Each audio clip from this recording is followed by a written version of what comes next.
30 अक्टूबर 1969 को एक ठंडी शरद ऋतु के दिन फिल्म उत्तरी कैरोलिना के बर्कले कोव के शांत जंगलों में शुरू होती है। दो लड़के खुशी खुशी अपनी बाइक चला रहे हैं, लेकिन जब उन्हें एक शव मिलता है तो चीजें डरावनी हो जाती हैं। ये डरावनी खोज उन्हें शहर की पुलिस, शेरिफ जैक्सन और डिप्टी पेरिड्यू को बुलाने पर मजबूर करती है। रंगीन जंगलों में वे शहर के लोकप्रिय स्टार फुटबॉल खिलाड़ी चेज एंड्रूज को शांत पड़े हुए पाते हैं। कहानी में मोड़ आता है जब शेरिफ जैक्सन और डिप्टी पेरिड्यू रहस्य की तलाश शुरू करते हैं। जंगल, जो कभी सुरक्षित स्थान था, अब अजीब सुराग हैं जिन्हें समझना मुश्किल है। एक बात जो उन्हें हैरान करती है वो ये है कि चेज के पैरों के निशान गायब हैं। उन्हें एक बड़ी ऊंची संरचना दिखाई देती है जो वॉच टावर जैसी कुछ है, जो रहस्य को और बढ़ा देती है। जब वे ऊपर चढ़ते हैं तो उन्हें एक टूटी हुई जाली मिलती है जो उन्हें सवाल करने पर मजबूर कर देती है कि क्या चेज की मौत एक दुर्घटना थी। शेरिफ जैक्सन अपने संदेहों को नजरअंदाज करने के लिए तैयार नहीं है और इससे एक जटिल जांच शुरू हो जाती है। अगले कुछ दिनों में चीजें और भी अधिक भ्रमित करने वाली हो जाती हैं जब वे चेज के शरीर की जांच करते हैं। डॉक्टर के निष्कर्षों से पता चलता है कि चेज को बहुत जोर से मारा गया था, जो इस बात से मेल नहीं खाता कि वो कैसे गिरा।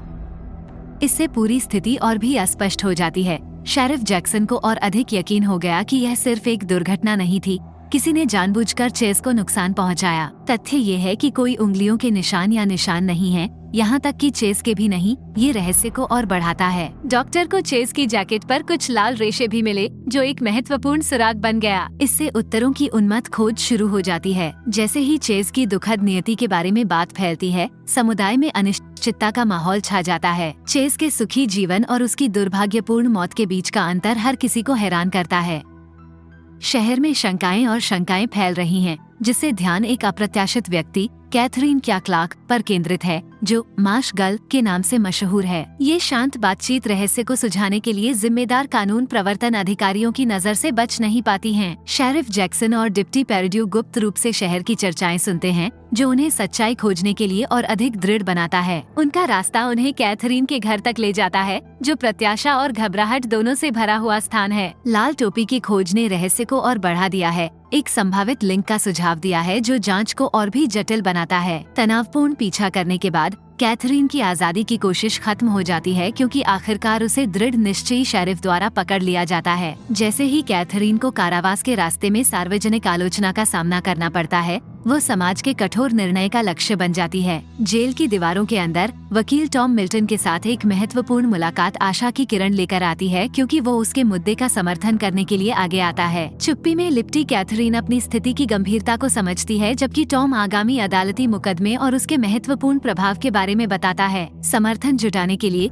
टॉम कैथरीन की पहचान की खोज करता है, एक ऐसी यात्रा जिसमें उसके अतीत को उजागर करना शामिल है। हालांकि कैथरीन शांत रहती है, लेकिन जैसे ही टॉम जाने के लिए तैयार होता है, उसकी आवाज निकलने लगती है। कैथरीन की कहानी सामने आते ही वर्ष 1953 जीवंत हो उठता है, जिसमें एक कठिन चक्र में फंसे एक परिवार की मार्मिक कहानी सामने आती है। एक अपमानजनक पिता और हताश माँ की अराजकता के बीच भाई बहन धीरे धीरे एक एक करके शरण की तलाश में अपने घर से भाग जाते हैं। अपने पिता की क्रूरता का सामना करने के लिए अकेली छोड़ दी गई कैथरीन का रास्ता उसे एक अप्रत्याशित दोस्त, टेट वॉकर, एक लड़के की ओर ले जाता है, जिससे वो दलदल में दोस्ती करती है। एक महत्वपूर्ण क्षण तब आता है जब कैथरीन के पिता उसे एक स्थानीय स्टोर के मालिक जेम्स मेडिसन से मिलवाते हैं, जिसका विनम्र स्वभाव रूढ़ियों के खिलाफ जाता है। यह अप्रत्याशित मुलाकात कैथरीन को जेम्स की पत्नी माबेल से मिलवाती है, जो गहरी करुणा दिखाती है।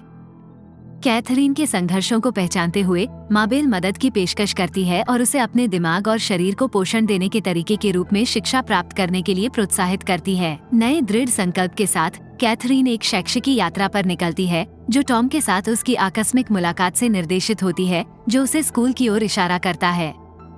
फिर भी कैथरीन की सीखने की खोज उसके सहपाठियों की निर्दयता से प्रभावित हो जाती है, जो तिरस्कार के साथ उसकी उपस्थिति का मजाक उड़ाते हैं। शर्मिंदगी के घाव उसे स्कूल के कमरे से हटने के लिए मजबूर करते हैं, बजाय अपने पिता के साथ शांत साहचर्य में शरण पाते हैं।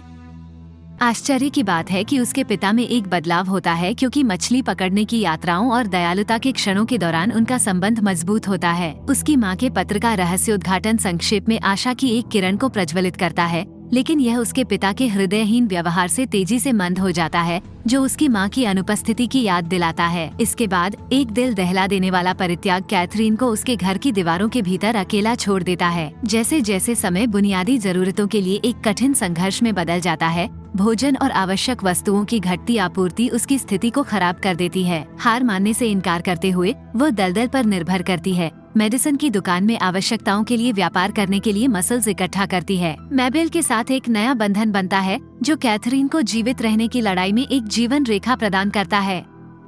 आज के लिए तेजी से आगे एक महत्वपूर्ण क्षण आता है जब कैथरीन मैबेल द्वारा भेजे गए कपड़ों का एक सेट पहनती है, जो उसके लचीले परिवर्तन का प्रतीक है। अदालत कक्ष में कदम रखते हुए वह सार्वजनिक आलोचना का केंद्र बन जाती है, जिसका मुख्य कारण उसके चरित्र के बारे में पूर्व कल्पित विचार होते हैं। टॉम उससे आग्रह करता है कि वह उस दुर्भाग्यपूर्ण रात को चेज का सामना करने की बात स्वीकार करे, एक संघर्ष का वर्णन करते हुए जो एक मीनार से एक दुखद गिरावट में समाप्त हुआ।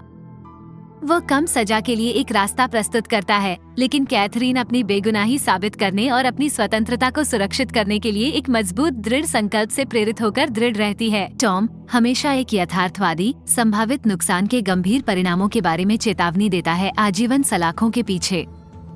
अदालत कक्ष के तनावपूर्ण माहौल के बीच चेज के परिवार का कानूनी प्रतिनिधि कैथरीन को गलत करने वाले के रूप में चित्रित करने का प्रयास करता है। टॉम अपने बचाव में दृढ़, उसे कथित अपराध से जोड़ने वाले पर्याप्त सबूत के अभाव में जब्त कर लेता है। हंगामे के बीच एक चिंतनशील क्षण कैथरीन को 1962 में वापस ले जाता है, एक ऐसा समय जब परिपक्वता ने उसे एक युवा महिला में ढाला है। संबंध के एक स्रोत टेट के पत्र अछूते रहते हैं, जो पढ़ने के साथ कैथरीन के संघर्ष को रेखांकित करते हैं।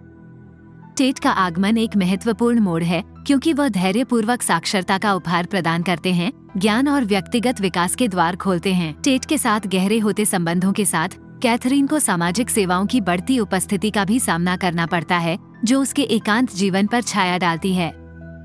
मेडिसिन की दुकान पर एक आधिकारिक जांच से उसकी स्थिति का पता चलता है, जिससे एक संभावित समूह घर व्यवस्था पर विचार करने के लिए प्रेरित किया जाता है। टेट स्थिरता और सुधार के अवसर को स्वीकार करते हुए एक सावधानी पूर्वक आशावादी दृष्टिकोण प्रस्तुत करता है।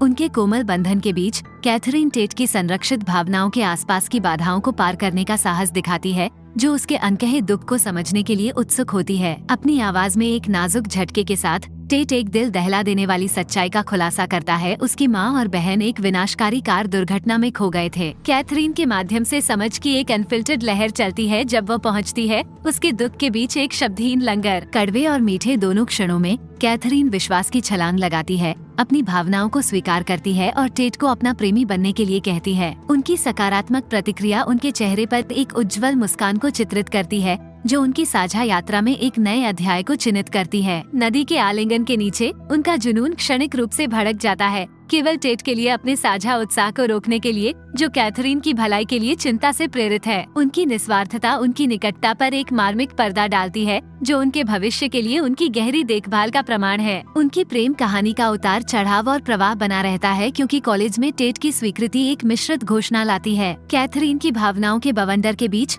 उसका आसन प्रस्थान उसके रहने के लिए एक हार्दिक अनुरोध को प्रेरित करता है। फिर भी एक सार्थक रास्ता बनाने की टेट की इच्छा उन्हें व्यक्तिगत विकास के अवसर का लाभ उठाने के लिए प्रेरित करती है। एक उत्साही आदान प्रदान एक गलत मोड़ लेता है, जिससे कैथरीन भ्रमित हो जाती है और गलत व्याख्या के बवंडर में पीछे हट जाती है। हालांकि टेट का स्नेह अटूट बना हुआ है, जिसका उदाहरण उसके दरवाजे पर अचानक आना है। ये भाव कैथरीन के कलात्मक सपनों के लिए एक जीवन रेखा बन जाता है, क्योंकि टेट उसे प्रकाशकों की एक सूची प्रदान करता है, जो पूरे दिल से उसके काम की विशिष्टता को पहचानता है। कैथरीन के दिमाग में संदेह के क्षण आते हैं, इस डर से कि टेट की आसन कॉलेज प्रतिबद्धताओं से चीजें बदल सकती हैं। फिर भी अटूट दृढ़ संकल्प के साथ टेट उसे आश्वस्त करता है। 4 जुलाई को एक मार्मिक पुनर्मिलन का वादा करता है, एक प्रतिज्ञा जो उसके एकांत में एक जीवन रेखा बन जाती है। जैसे जैसे समय बीतता जाता है, कैथरीन अपनी कला में गोता लगाती है, अपनी भावनाओं के रंगों को कागज पर कैद करती है। 4 जुलाई की उम्मीद उसके संकल्प को बढ़ावा देती है,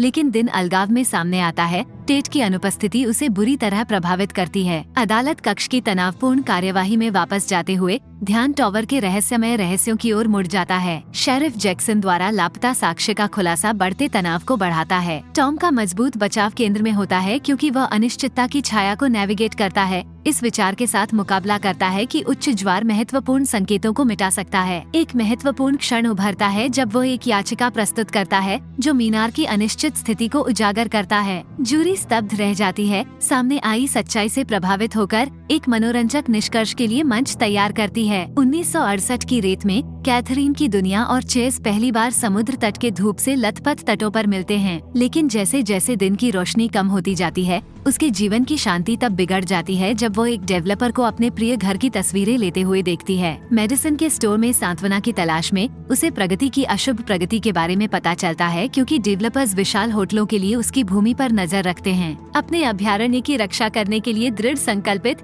कैथरीन अपनी संपत्ति को पुनः प्राप्त करने की कठिन लड़ाई शुरू करती है। स्थानीय अधिकारी उसके सही स्वामित्व को स्वीकार करते हुए एक अप्रत्याशित बाधा प्रस्तुत करता है, एक भारी $800 कर। टेट द्वारा दी गई सूची के बाद कैथरीन दृढ़ता से अपने रचनात्मक कार्यों को प्रकाशकों को प्रस्तुत करती है। चेस का उसके जीवन में प्रवेश एक बवंडर रोमांस लाता है, जिससे एक प्रस्ताव और अंतरंगता की एक रात होती है जो सीशेल हार के महत्व से चिन्हित होती है। कहानी में एक मोड़ टेट के कॉलेज से लौटने के साथ आता है। उसके आने से जटिल भावनाएं पैदा होती हैं। उनकी तनावपूर्ण बातचीत एक टकराव में बदल जाती है जो अंततः जेम्स के हस्तक्षेप से दूर हो जाती है। एक हार्दिक निवेदन और अश्रुपूर्ण माफी के बाद टेट सुलह की ओर यात्रा शुरू करता है। चेस के साथ एक मार्मिक मुलाकात एक दिल दहला देने वाली वास्तविकता का खुलासा करती है, दूसरी महिला के साथ उसकी सगाई। ये खुलासा उनके रिश्ते के अंत का संकेत देता है, जिससे कैथरीन को अपने उभरते लेखन करियर की ओर अपना ध्यान केंद्रित करने की अनुमति मिलती है। उसके श्रम का फल एक प्रकाशित पुस्तक और एक पर्याप्त भुगतान के साथ प्राप्त होता है,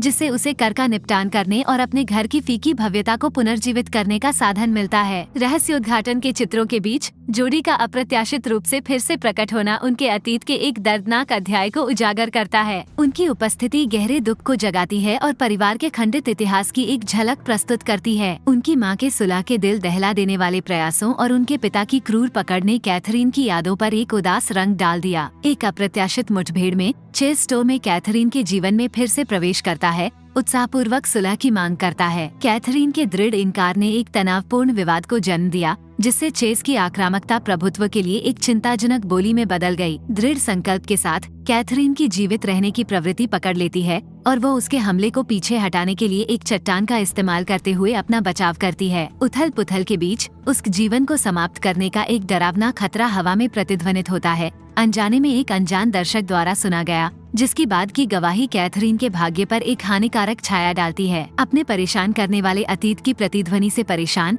कैथरीन अपने टूटे हुए घर से भागती है, नीचे की ओर एक एकांत यात्रा शुरू करती है। चेस द्वारा छोड़ा गया मलबा उसकी मां की पीड़ा के समानांतर एक भयावह स्थिति का खुलासा करता है, जिससे उसके परिवार में महिलाओं द्वारा सहन की गई पीड़ा की स्थायी विरासत के साथ एक गहरा टकराव होता है। जैसे जैसे समय बीतता जाता है, कैथरीन की यात्रा उसे ग्रीनविल ले जाती है, जहां प्रकाशकों के साथ बातचीत चेस के दुखद अंत की समयरेखा के साथ मेल खाती है। प्रकाशकों के बयानों ने कैथरीन के बहाने पर अनिश्चितता का बादल छा गया, जिससे अपराध स्थल के पास उसकी उपस्थिति का संकेत मिलता है। तेजी से अभियोजन पक्ष उसके अपराध का संकेत देता है, चेस को मारने के लिए रात भर की एक सुनियोजित यात्रा की कथा तैयार करता है। फिर भी टॉम के पूरी तरह से बचाव के माध्यम से आशा की एक किरण उभरती है। अभियोजन पक्ष की जटिल कथा को उजागर करते हुए टॉम समय और कारण की सीमाओं के भीतर कैथरीन के कथित कार्यों की असंभवता को रेखांकित करता है। अदालत कक्ष तनाव से घिर जाता है, क्योंकि वो जूरी से सबूतों का सावधानी पूर्वक विश्लेषण करने और तर्क को अपनाने का अनुरोध करता है। अदालत कक्ष में एक उत्साहजनक परिवर्तन होता है, क्योंकि कैथरीन के सहयोगी, जिनमें मेडिसन, टेट और जोडी शामिल हैं, दृढ़ता से उसके बगल में खड़े रहते हैं। निर्णायक फैसले की घोषणा होने तक घंटे बीतने में धीमी और तनावपूर्ण महसूस होता है। दोषी नहीं कि एक शानदार घोषणा। एक मर्मस्पर्शी दृश्य में न्यायाधीश अन्यायपूर्ण आरोपों और कैथरीन को झेलनी पड़ी कठिनाइयों के लिए लंबे समय से लंबित माफी देता है। कैथरीन की यात्रा को टेट के साथ साझा किए गए पुनर्जीवित प्रेम में सांत्वना मिलती है। उनकी अटूट प्रतिबद्धता उनके बंधन की स्थायी ताकत के लिए एक वसीयतनामा के रूप में काम करती है। आने वाले वर्षों में कैथरीन की रचनात्मक भावना खिलती है। उनकी साहित्यिक खोज सार्थक संबंधों को बढ़ावा देती है और उन लोगों पर स्थायी प्रभाव छोड़ती है जिन्हें वो छूती हैं। जैसे जैसे अंतिम अध्याय निकट आता है, कैथरीन का जीवन धीरे धीरे कम होने लगता है। उसकी माँ की एक दिव्य दृष्टि एक मार्मिक पुनर्मिलन को साकार करती है, जो सांसारिक और अलौकिक क्षेत्रों के बीच की खाई को पाटती है। टेट का एक छिपी हुई सच्चाई का गहरा रहस्य उद्घाटन अनुभूति की शांति में प्रतिध्वनित होता है, एक एहसास की कैथरीन अपने अतीत के रहस्यों से भारी एक और भी भारी सच्चाई ले गई। कथा का समापन टेट द्वारा सीशेल को दलदल में डालने के साथ होता है, जो कैथरीन की विरासत को अंधेरे के दाग से बचाने का एक श्रद्धापूर्ण भाव है।